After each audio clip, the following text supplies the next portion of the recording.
Bulldozer action, સ્થાનિકોમાં આક્રોશ। રાજ્યમાં સૌથી મોટા મહાનગર અમદાવાદમાં આજે ડિમોલિશનની મોટી કાર્યવાહી થઈ। મોટેરા ગામ વિસ્તારમાં કલેક્ટર કચેરી અને એએમસીની સંયુક્ત ટીમે સરકારી જમીન પર થયેલા ગેરકાયદે બાંધકામો સામે બુલડોઝર ચલાવી રાજ્ય સરકારના સ્પોર્ટ્સ વિલેજ પ્રોજેક્ટના ભાગરૂપે હાથ ધરાયેલી આ કાર્યવાહીમાં અનેક ગેરકાયદે દબાણો દૂર કરી દેવાયા। ત્યારે શું થયું છે આ દબાણોની વચ્ચે, આવો જોઈએ, જાણીએ, સમજીએ।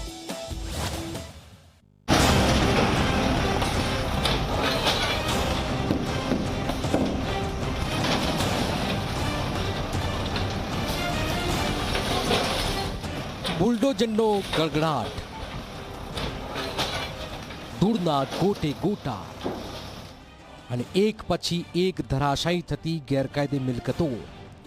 આ દ્રશ્યો છે અમદાવાદના મોટેરા વિસ્તારના, જ્યાં કલેક્ટર કચેરી અને એએમસી દ્વારા સંયુક્ત રીતે મેગા ડિમોલિશનની કાર્યવાહી હાથ ધરાઈ। અનેક અટકળો અને અસમંજસ બાદ આખરે મોટેરા ગામતળ વિસ્તારમાં મ્યુનિસિપલ કોર્પોરેશન અને કલેક્ટર કચેરીના સંયુક્ત ઓપરેશનની જે શરૂઆત છે તે થઈ ગઈ છે। ડિમોલિશન કામગીરી જે છે તે ચાલી રહી છે। જુદા જુદા 17 અને તેથી વધુ એવા ઘર છે કે જે 50 ચોરસ મીટરથી વધુનું બાંધકામ ધરાવે છે અને સરકારે જે તે સમયે આ લોકોને અહીંયા સનદ આપી હતી તેના પ્રમાણમાં વધારે બાંધકામ થયું હોવાથી ભવિષ્યનું જે સરદાર પટેલ સ્પોર્ટ્સ એન્કલેવ બનાવવાની જે આયોજન છે, જે વાત છે આ વિસ્તારમાં, તેને ધ્યાનમાં રાખીને ડેમોલિશન કામગીરી કરવામાં આવી રહી છે। જ્યારે કામગીરીની શરૂઆત થઈ ત્યારે સવારના સમયે સ્થાનિકોનો રોષ હતો, વિવિધ આરોપો પણ હતા, જેના કારણે પોલીસને પણ એક્ટિવ થવું પડ્યું હતું।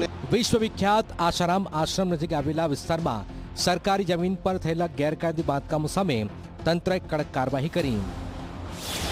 રાજ્ય સરકાર દ્વારા અહીં સ્પોર્ટ્સ વિલેજ વિકસાવવાની યોજના બનાવાઈ છે, જેના ભાગરૂપે વર્ષોથી ઊભા થયેલા દબાણો દૂર કરાયા।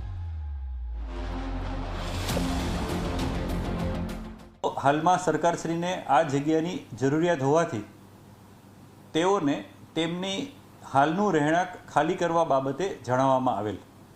સરકારશ્રી દ્વારા જે દરખાસ્ત કરવામાં આવેલી તેને જો આપણે ધ્યાને લઈએ તો આ દરેક રહીશોને અને તેમના પુખ્ત વયના સભ્યોને સભ્ય દીઠ 61 ચોરસ મીટર જેટલું બાંધકામ આપવાનો નિર્ણય કરવામાં આવેલ। એટલે કે દરેક વ્યક્તિઓને, જે દરેક પુખ્ત વયની વ્યક્તિઓ છે, એમને ભલે એમનું બાંધકામ ખાલી 50 ચોરસ મીટરનું જ હશે, આમ હોવા છતાં તેમાં જે રહીશો છે પુખ્ત વયના, એમને 61 ચોરસ મીટરનું નવું બાંધકામ મળવા પાત્ર થશે। વહીવટીતંત્રના જણાવ્યા મુજબ સ્થાનિકોના આખા ઘર તોડવાનો કોઈ નિર્ણય લેવામાં આવ્યો નહોતો। અગાઉથી જ લોકોને જાણ કરાઈ, જેમણે સ્વૈચ્છિક રીતે દબાણ દૂર કરી દીધા તેમને આ કાર્યવાહીનો કોઈ અસર થઈ નથી।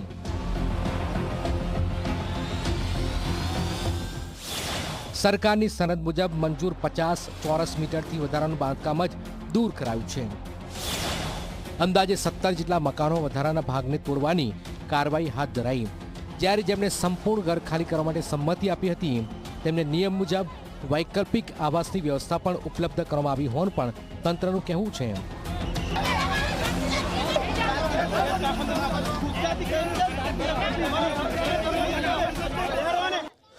મારે કશું નથી કહેવું, બસ હવે એટલું જ કહું છું કે હવે અમે થાકી ગયા છે, બરોબર? અમારા જોડે સનદ છે, અમારા કાયદેસર મકાન છે, ઇન્દિરાવાસની યોજનામાં અમને મળેલું છે।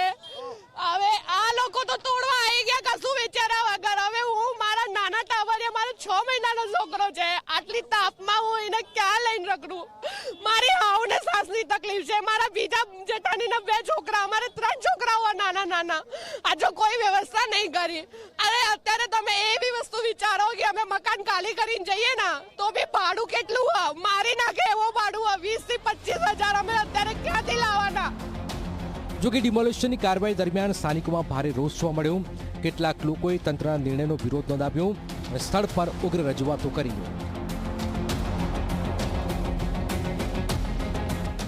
કે તમે બિનકાયદેસર છો, તમે દબાણ કર્યું છે, તો મારે એટલું જ કહેવું છે કે 50 વર્ષથી આ સરકાર ક્યાં સૂઈ ગઈ હતી?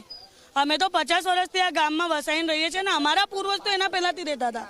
તો 50 વર્ષથી સરકારે કે શું જોયું? અમારું દબાણ નથી જોયું. અમારી આખી જિંદગીની કમાણી અહીં અમે લગાવી દીધી અને હવે આ લોકોને તોડવું છે અને અમને કોઈ વ્યવસ્થા આપવી નથી. અમને ઉઠાવીને મૂકી દેવા છે આવાસ યોજનામાં. સંભવિત વિરોધને ધ્યાનમાં રાખીને સવારથી જ ભારે પોલીસ બંદોબસ્ત ગોઠવાયો. સવારે લગભગ 10 વાગે કાર્યવાહી શરૂ થતાં જ કેટલીક જગ્યાએ વિરોધના સૂર ઉઠ્યા, જેના પગલે પોલીસે કેટલાક લોકોની અટકાયત કરી પરિસ્થિતિને કાબૂમાં લીધી. તો 6 મહિના પહેલા અમારી પાણીની લાઈન ગેરકાયદેસર રીતે રાત્રે 3 વાગે ના કાપી નાખતા આ લોકો. અમે મ્યુનિસિપાલિટી કમિશનર રજૂઆત કરી કે અમારું પાણી બંધ કર્યું છે, ચાલુ કરો. મ્યુનિસિપાલિટી કમિશનર કહે છે કે તમારી થાય એ ધડાકા ભડાકા કરી લો, અમે પાણી ચાલુ નહીં કરીએ. આ કયા કાયદામાં છે? કાયદો 35 મકાનો છે. અમે કીધું કે અમને પ્લોટના બદલામાં પ્લોટ આપો, બાંધકામનો ખર્ચો આપો, પણ સરકાર એવું કહે છે અને અધિકારી એવું કહે છે કે તમને સ્લમ એરિયામાં જે મકાન હોય ને ફ્લેટ, એવા ફ્લેટ આપીશું જે રહેવા લાયક નથી. મહત્વની વાત એ છે કે આશ્રમ સંબંધિત મામલો હાલમાં સુપ્રીમ કોર્ટમાં પેન્ડિંગ હોવાથી આશ્રમ વિસ્તારમાં કોઈ કાર્યવાહી કરાઈ નથી. મોટેરામાં સ્પોર્ટ્સ વિલેજના મહત્વાકાંક્ષી પ્રોજેક્ટ માટે તંત્રએ ગેરકાયદે દબાણો સામે કડક વલણ અપનાવ્યું છે. એક તરફ વિકાસના દાવા છે તો બીજી તરફ અસરગ્રસ્તોમાં અસંતોષ છે. હવે આગામી દિવસોમાં પ્રોજેક્ટ કેટલી ઝડપી આગળ વધે છે તેના પર સૌની નજર રહેશે. Bureau report, Zee media.